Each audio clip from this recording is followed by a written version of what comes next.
everybody. Welcome back to ADHD Surprise. I'm your host, Red Pirate Jamie, and I'm really excited to be back here with Camp ADHD again. I was invited to speak last summer at the July event, and this January I have been fortunate enough to be able to be welcomed as a member of the team to help out and also return as a speaker. And I am just super excited to be here with you all today. You know, I was just so grateful for events like this to be able to connect with other ADHDers. And as I reflected on the topic that I wanted to share today, I really wanted to find something that I felt like would help other people. And as I started to see the talks that were coming in and thinking about the ones that really were powerful for me back in July, they were the ones that shared our stories, that talked about what we've been through and helped other people because of what we've been able to learn. And so that's what I'm going to do today. The biggest thing that I learned is that change is up to you. You're the only one who knows what you've gone through. You're the only one who knows how bad it is. You're the only one who knows how much you struggle. And you're the only one who can start yourself on a path to change that. About just over a year ago, is when I found out I had ADHD. I was 37. I was on my third job in 3 years.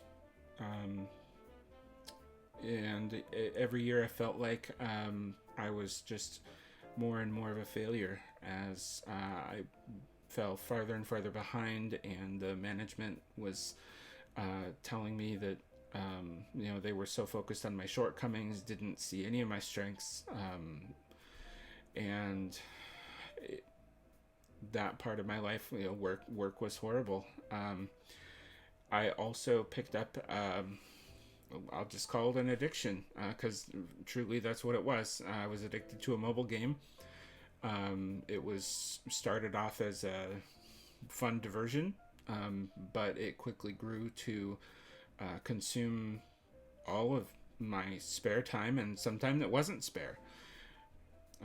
At the height of it, and I'm not going to name it because I don't want to send any of you all to it, but it's one of those ones that's designed to be intentionally addictive, and I do believe that it preys on neurodivergent folks like us who thrive on the kinds of things that they build in. And it had me on a point where it was the first thing that I looked to when I woke up. It was the last thing that I looked at before I went to sleep. I had alarms set on my phone throughout the day to remind me of important milestones in the game that I needed to go do at certain times.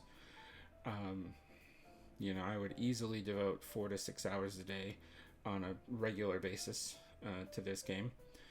That's on top of a full workday, having family at home, usually within the workday too.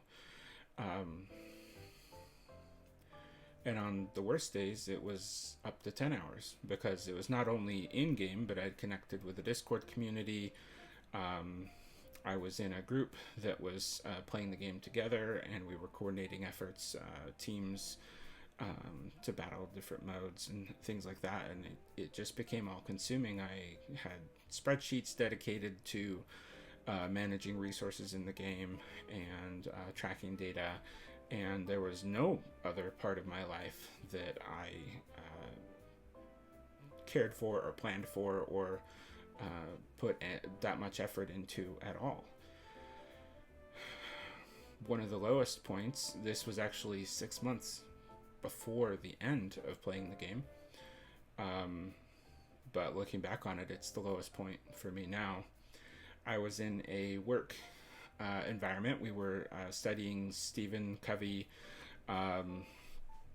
one of his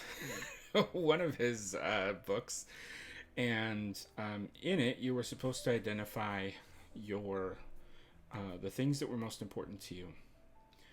And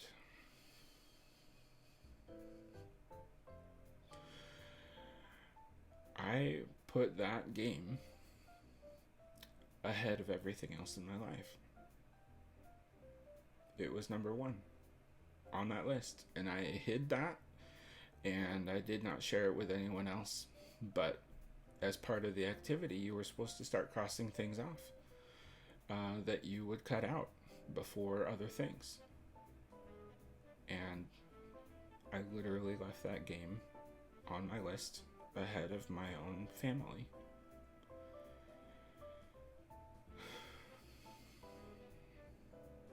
And that continued another 6 months before, obviously in the moment I recognized, oh, that's a little scary, right? It wasn't enough. It wasn't until I lost another job and faced more and more struggles. The moment of realization came over the dinner table when I was having dinner with my family, or having dinner with my family, because that consisted of me closely monitoring my phone while we ate together. If my kids said something, I would likely snap at them for interrupting my concentration. And if I was doing poorly in the game at the moment, then they definitely would have gotten snapped at. It was in the middle of a dinner like this that I looked around the table and I realized that this game got more attention from me than my kids, than my wife. The game was what was on my mind at work. The game is all I thought about and all I cared about. And that was scary to realize it. And it had been going on for over a year and a half at that point. So that was the day. Age 37, third job in 3 years, and sitting at the dinner table, realizing that this game had taken over my life. And that's what drove me to realize, I had a problem. And I didn't know, struggles at work and struggles at home, they had always, they'd grown increasingly difficult, and I really didn't know why. I just knew that life was really, really hard, and I knew that playing the game felt like something that I could manage, and that felt good. And it also was very reinforcing, with shiny things and sounds and progress and, all the stuff that you need, right? But it wasn't fulfilling.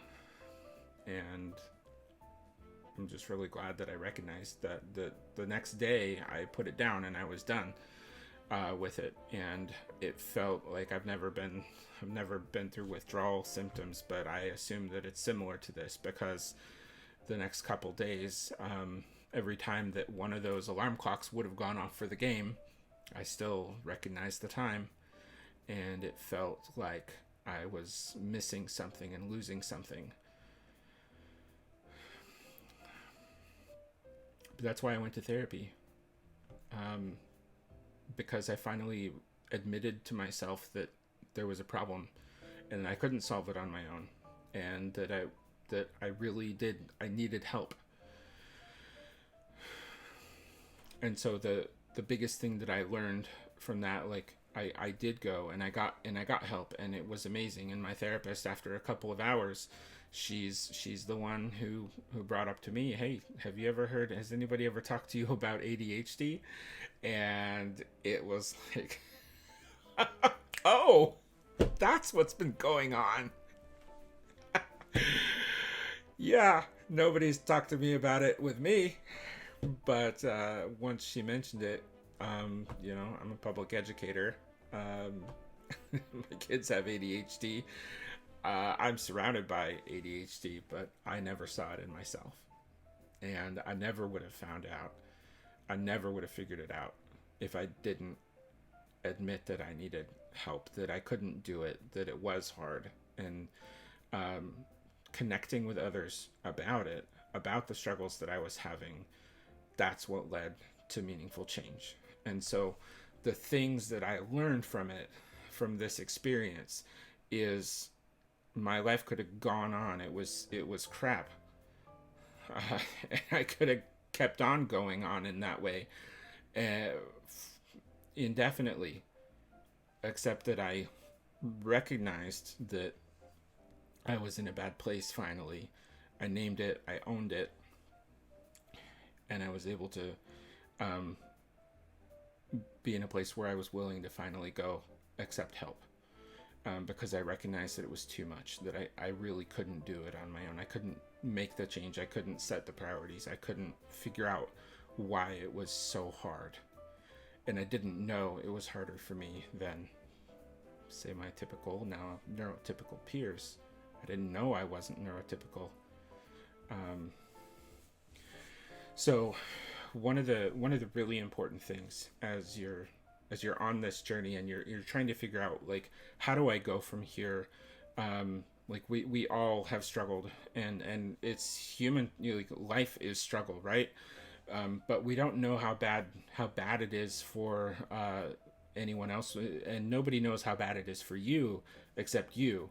So you are the only person who can get help for yourself. You're the only one who can advocate for yourself, because you have to be able to look at yourself and see that there's a problem, and then have the strength to go get help for it. We tell ourselves a lot of lies, okay, about how bad it is and why it's bad.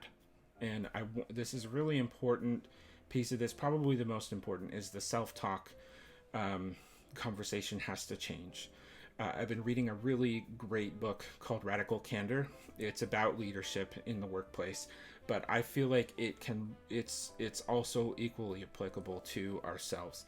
So looking at Radical Candor, the idea behind it is looking at two axes. I'm going to pop up a graphic, so you should be seeing it right about now. But along one of them, it says care personally, and the other says challenge directly. And so most of the time, like in the lens of the workplace, it's talking about, leadership approaching folks who work there and needing to talk to them about problems that are coming up, and they need to be able to care personally when they do it, but also challenge directly. If they don't, like my place, I really care deeply for other people, but I really don't like to challenge. I don't like to be direct. I don't like conflict, and so I end up in the ruinous empathy corner quite a bit, because I care a lot, but I don't want to offend. I don't want to upset. I don't want to get into things, and so that essentially lets the world burn. So I'll notice things that need to be changed. I'll notice there are problems, but I don't talk about them, and that's what I was doing with my own life. I ignored the problems. I let them go. I entertained myself with other things and didn't focus on solving real problems. I poured all my time and attention into solving fake problems in a game.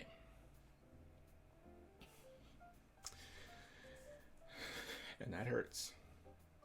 But I was able to move over into radical candor with myself, and start to challenge directly those things that were really happening. It took setting aside the game. That was a big deal. That was a landmark moment in my life. But we can also fall into other quadrants, right? If you challenge yourself directly, but you're not coming from a place of caring, you get into obnoxious aggression. And that's like when we're in those places where you're just so stupid. You're just so dumb. You're just lazy. I know we get there in our self-talk sometimes. It's not the quadrant I usually in. Usually I know exactly what the problem is and I just don't do anything about it. But if you can be direct about it and you can name it, wow, you're so dang stupid. You can't can't solve this problem. You can't get up put down the game and go, do your job. Or lazy, that's one of my go-tos. So that's really what I want you to get from this. I know there's another one, manipulative insincerity. That's where you're coming from a place where you don't care, and you don't challenge. I don't really have a great example for that one. It's a corner that just feels icky to me. If you've got a great example, please share it with me in the comments. But I am just gonna say, the radical candor piece. That's where you have to get with yourself. You have to accept that there's a problem. You got to name it, and then, just like G.I. Joe, knowing is half the battle.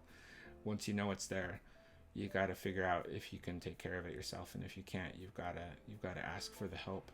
You've got to go get it. You're the only one who can. I wouldn't be here with you all today if I didn't put down that game one day and start looking up therapists the next. Nobody else can call a therapist for me. I wouldn't have done it. I wouldn't have accepted it. I wouldn't. I had to make the choice. And sometimes we're stubborn, sometimes we're too proud. But that's what it takes, is being honest with yourself first about what's really going on and how tough it really is. And if it's too tough, find a support network. Find people who can help you. The ADHD Twitter community has been amazing in the last year. I have felt so connected with them, connecting with folks at Camp ADHD, connecting with the folks on the ADHD support group on Discord. There are just so many people beyond them. My therapist, my doctor, my psychiatrist. There are so many people who have stepped up and are supporting me now. But they're all there because I asked them to be, and I made a step to connect with them. And so I want to, if you take away anything from this, I want it to be that you look at where you are now and see if there are problems that you can't solve on your own. And if there are problems you can't solve on your own, it's okay. It's human. And especially folks who are struggling with ADHD and the lack of executive function skills and the other things that come with it, the other struggles that we have, we need help from other people, and that is okay. And I just want you to know that, and I can't wait to chat with you all about this. So we're going to head over to the chat now, and thank you so much for listening. Talk to you later.